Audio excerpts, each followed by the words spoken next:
OIC of Palawan City Tourism, and Ms. Miladel Ortega, Manager of Official of Palawan, requesting our guests to mark the official opening of the extraordinary pop-up exhibit.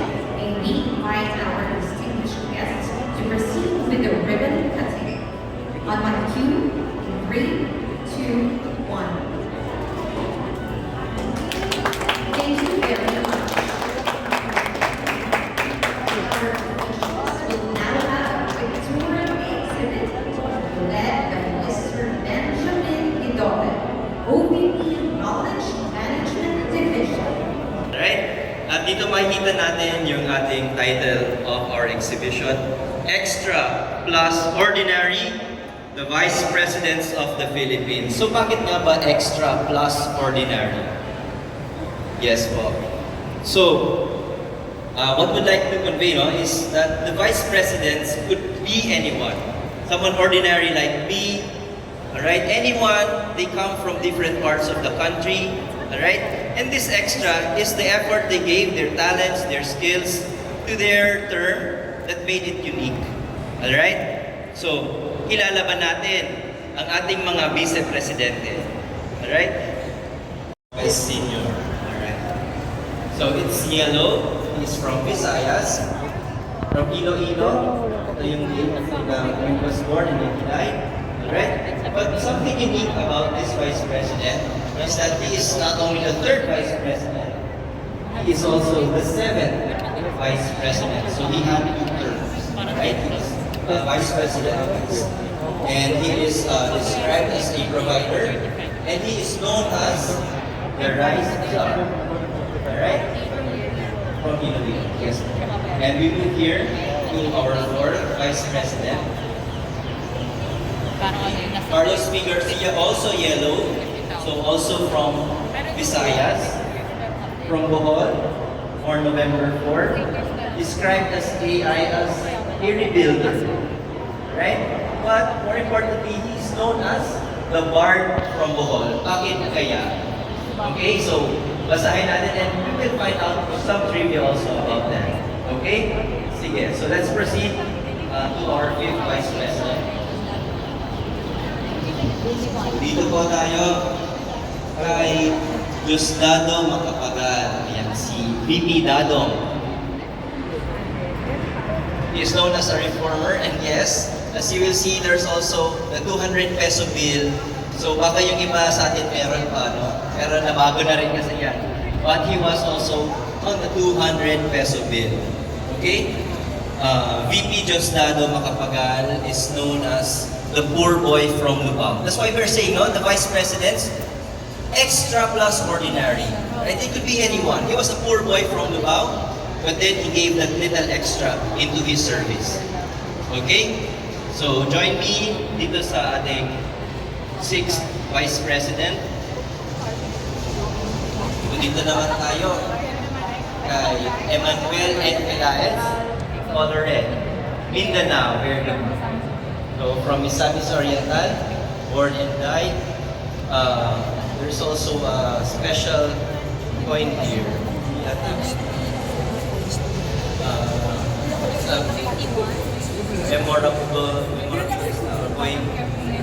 Commemorative coin, yes.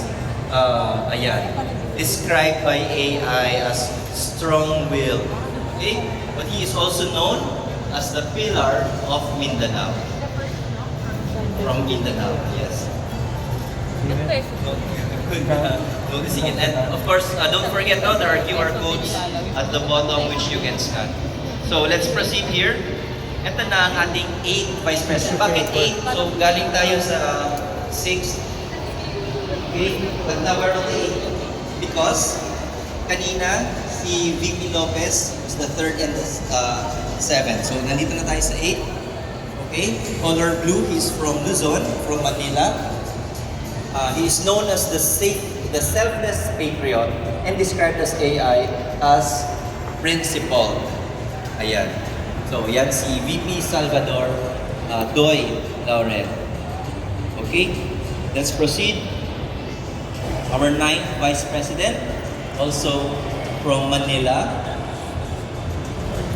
So, from Luzon, VP Joseph Ejercito Estrada. Mas kilala siya bilang si ERAP. ERAP para sa mahirap. And he is described as dynamic. Okay? So, this, our 9th Vice President. Ayan. So, from here, ito tayo sa kabila. Pa tayo. So dito po, may kikilala din natin ang ating 10th Vice President. Vice President GMA, Gloria Macapagal Arroyo, known as the Iron Lady of the Philippines and described by AI as formidable. Yeah, so she is the daughter of a former Vice President also. Okay? And let's proceed. Dito po tayo. Sa ating 11th Vice President, Vice President Teofisto Ginggona Jr., color red, from Mindanao, Agusan and Misamis, born July 4. So buhay pa po sila. Makikita nyo, no? Kanina may date. So if they already passed on, but if wala, they're still alive today. Alright? So VP Teofisto Ginggona is known as the craft buster and is described by AI as upright. Okay, matuwid. Thank you. Proceed to our 12th Vice President. Vice President Manuel, or known as Noli de Castro, or mas kilala pa nga bilang Kabayan. Ayan. And he is described as empathetic. Alright, so this is our 12th Vice President. Ayan po, mapagmalasakit. Right? And again, don't forget, we have QR codes to know more about our Vice Presidents. Let's proceed to our 13th Vice President. Color blue, he's from Luzon, from Makati, right? Vice President Jeju Marbinay. So from being a mayor, siya din naging Vice President. So he is described as compassionate at mas kilala siya bilang the leader of the poor. So he had an importance during his term also as the housing secretary. Alright. And then we proceed to the 14th Vice President, Ms. Leonor Robredo, mas kilala bilang si Vicky Lenny. Right? She is the Vice President during the pandemic and she is known or described here as strength with grace. At dinidescribe din siya ng AI as an advocate. Right? So, advocacy during our time of the pandemic period. Alright. And then, we proceed now to our 15th Vice President. Right? Color red is from Mindanao, from Davao. Of course, VP Inday Sara Duterte. Alright? Known for her leadership, leader of firm resolve, described by our AI as decisive, or sa Tagalog, sigurado. Ayan. Ito yung kanyang speech bubble. Let me read this. As women, we can work together to transcend differences and provide great inspiration to others to be more involved in building a society that is inclusive, supportive, and constantly yearning for more humane expressions.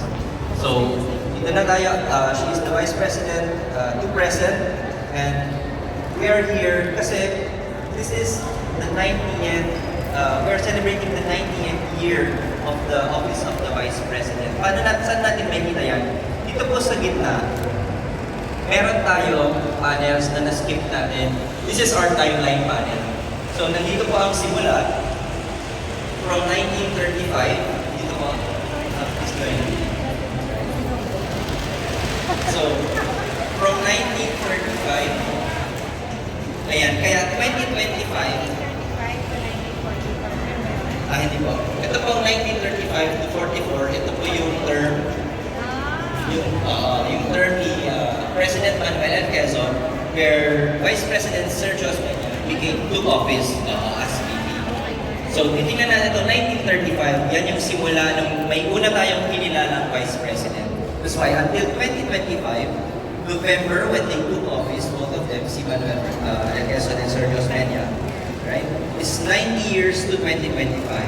Kaya itong from 2025 of November to 2026, we are in this celebration of our 90th year anniversary. Right? So meron din tayo dito, that's why it's called a timeline panel. Kasi there are also significant events in the history, not only of the Philippines, but also of the world.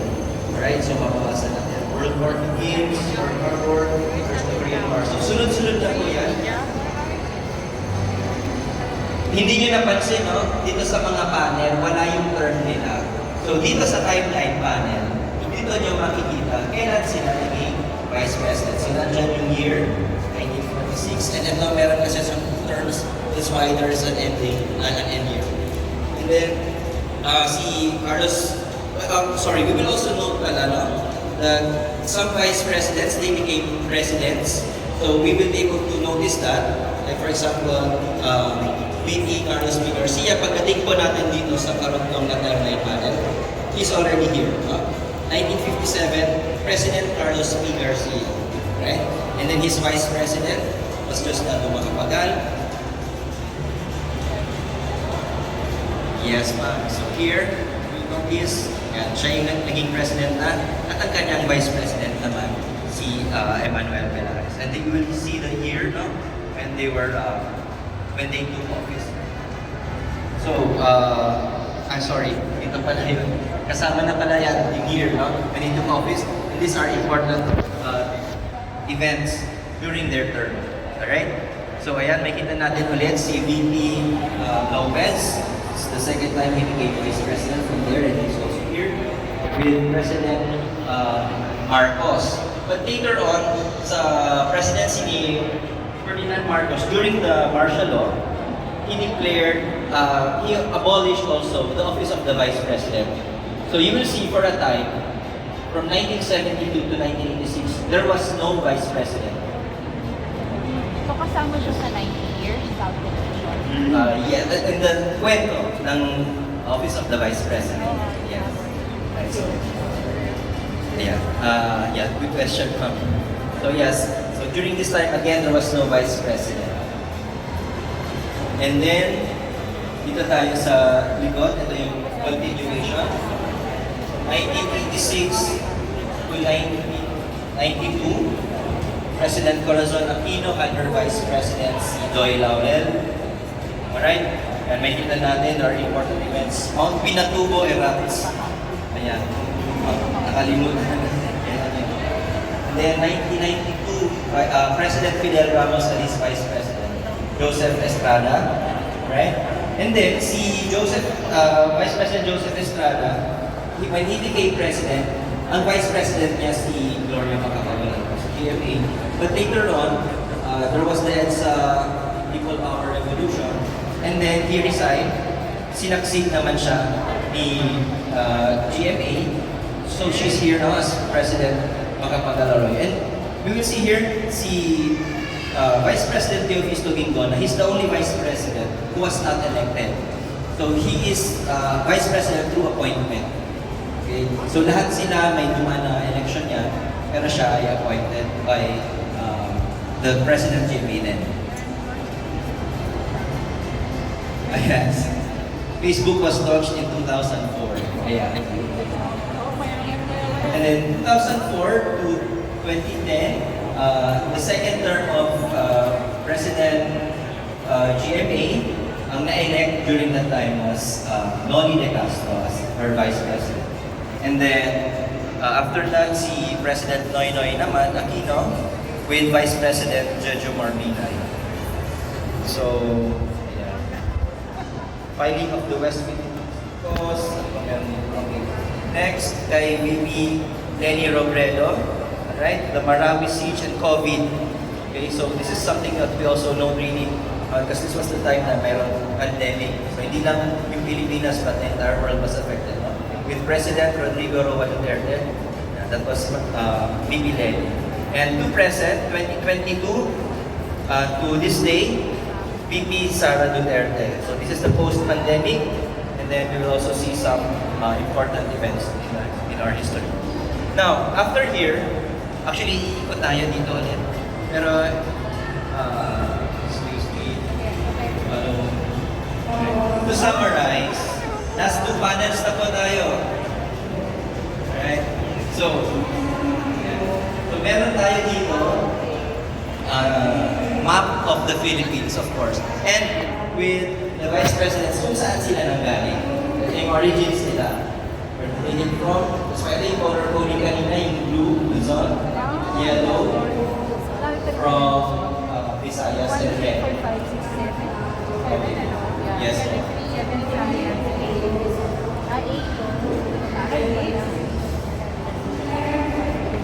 Okay, so para medyo sa end, dito naman sa right panel of this set, these are some trivia that yung sasabi ko kanina. Baka dito natin makita bakit si VP Carlos was known as the Bard from Office. Siguro mababasa natin yan. We also see the oath of office. Okay?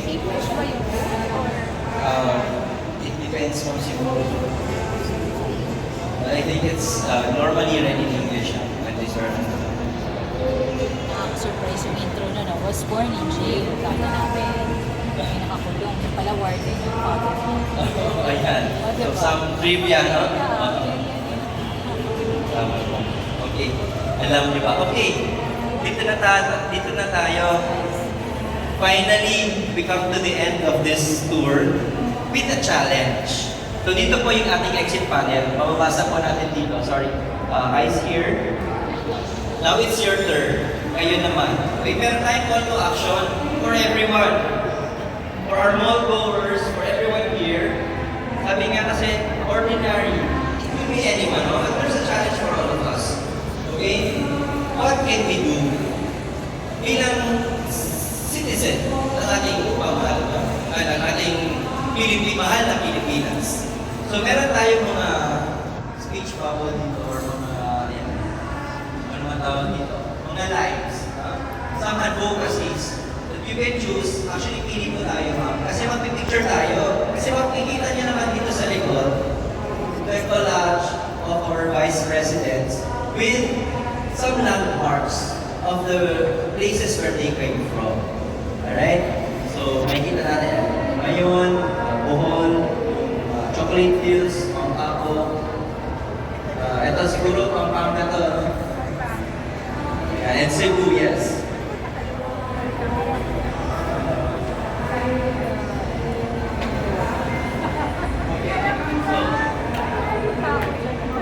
Very good si Ma'am. Okay, pili po tayo. Kasi magpo-photo po tayo dito. Yes. So, Ano ma'am? Saan ka ma'am?